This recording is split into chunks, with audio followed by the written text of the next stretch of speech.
Hey guys, Moneyman300 and got another tuning video here, and this time it's a C-Class car. It's the WRX 05, and I believe I have a pretty good B-Class. I think this one I had a good B-Class tune for, and this is a C-Class tune. This is going to be a little different. This one is a rear-wheel drive model, so we do a drivetrain swap to make this one rear-wheel drive.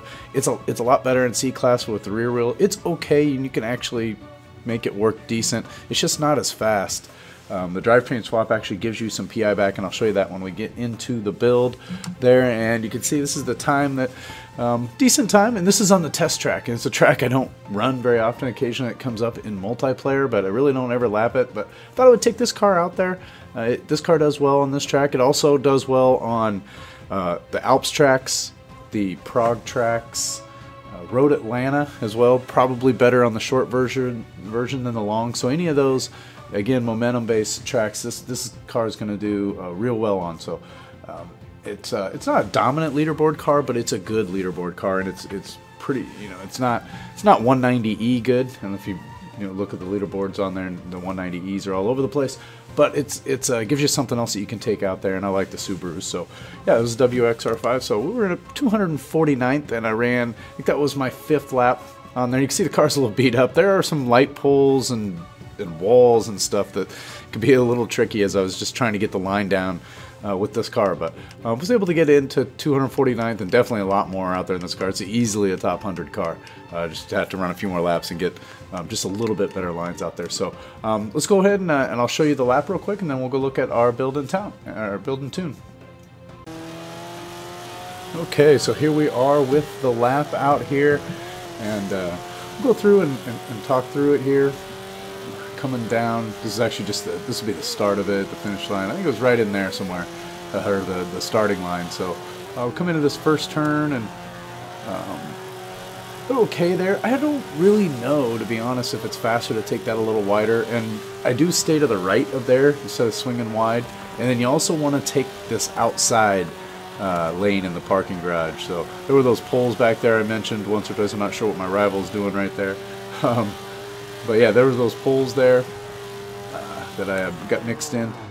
And the no braking line corner, and I kind of got a little wide and got the tires loose, so definitely lost some time on that one. So I think that first turn is where I could make up more time. Right there I could make up time. And then not good on that. I got way wide on that, and then so I had to cut this off a little short. And then come in a little, which carries me a little wide, not able to get down low where I wanted to. And then we roll in here and finish out the lap. So not too bad, but definitely a lot more there, and wouldn't take much to run this pretty far up into the top 100. So that's the lap. Let's go ahead and hop over into the garage and take a look at our build and tune. Okay, so here we are over in the garage. Car looks a little better here when it's not all beat up. So let's hop over into the build and tune. I actually made a couple of adjustments after I ran that in Rivals. It was just a little loose in the back end, and it felt like I was losing time because of that. Went in, made a couple of adjustments to the tune, and went into test drive. And in the third lap, I bettered that time by 2 seconds. Got down to 104.1 something, which I think is just inside, would have been just inside the top 100, but it was in test drive. So yeah, so I did make a couple of updates to this, and it is it's even better than it was before. So I'm really happy with it now. I was pretty happy with it before, but I still was a little discouraged with a little bit of the breaking loose I was getting on the rear. So let's take a look at our build here. Let's go over into the conversion areas, and let's take a look at the first thing. We've got the engine swap, and that's to that 1.6 liter rally engine. So this is the one that, and if you notice in the video, you want to shift at low RPMs. If you look at your power band here, the green band, your peak power, your peak horsepower is in between 4,500 and 5,500. So you want to shift really between 5,500 and 6,000 on this. So keep it in those low RPMs, shift early, it doesn't feel faster, but your lap times, you know, seconds will just peel off your lap times if you get your shifts right in this car. So that's the first thing that we have in there is the engine swap. The next thing, as I mentioned, this is a rear-wheel drive, so we do have the rear-wheel drive swap, and this is why you really get. It's really the benefit of that 16 additional PI that makes the difference in this one. So you're able to get a little bit of weight out of it and slightly better tires here. So it just makes a difference. I think once you get up into C class, it's not as beneficial to do that. But in here, what class am I in? Once you get up into B class, it's not as beneficial anymore, and the all-wheel drive actually works much better in B. But these few PI are huge in C class, so it is rear wheel. I would probably prefer, and I actually, if you want to, I have an all-wheel drive version of this. I did build that first, and I got to go through all the parts and stuff on here right now, but you can download it under my gamer tag Moneyman300 and grab that all-wheel drive tune, and it says all-wheel drive in the description there if you want to get the all-wheel drive version. It's still good. I mean, it's really good. This one's just a little bit faster. So there is the swap areas there. We'll hop over into the engine, and there aren't any engine components for this other than the restrictor plate. We can't take that off, put this way up. So that's all we have in there. So let's hop over into platform and handling.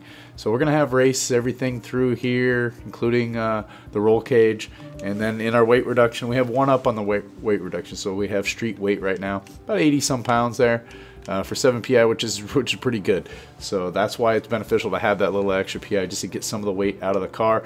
And while I'm thinking about it, let's take a look at our numbers real quick. 6.2 speed, 5.2 handling, 7.3 acceleration, 8.1 launch, and 5.6 braking. And then the horsepower, 373 horsepower, 442 foot-pounds of torque. Still pretty heavy at 3,596 pounds, and 55% of that to the front, 1.6 liters of displacement with that engine swap that we did there. That's the numbers all together. And then if you wanted to look at, here's our 0 to 60 in 4.7, 12.7, 0 to 100, 158.8 top speed. Not that important in a momentum car build. You're not a huge acceleration car. It's decent, but not great. So there is all of the platform and handling. Let's move over to the drivetrain area. And this is probably where the most important difference is between the all-wheel drive and the rear-wheel drive, and that's in the transmission.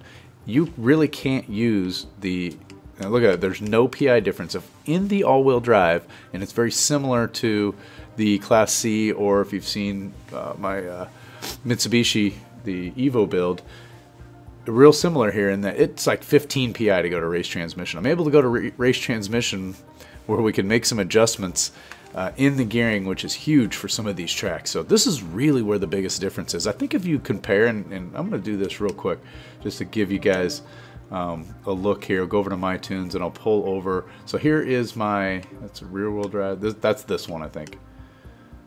Yeah. Actually, it's close to this one. Like I said, I made a couple of adjustments. This is, that's Rock Kings. He's got a good tune for this also.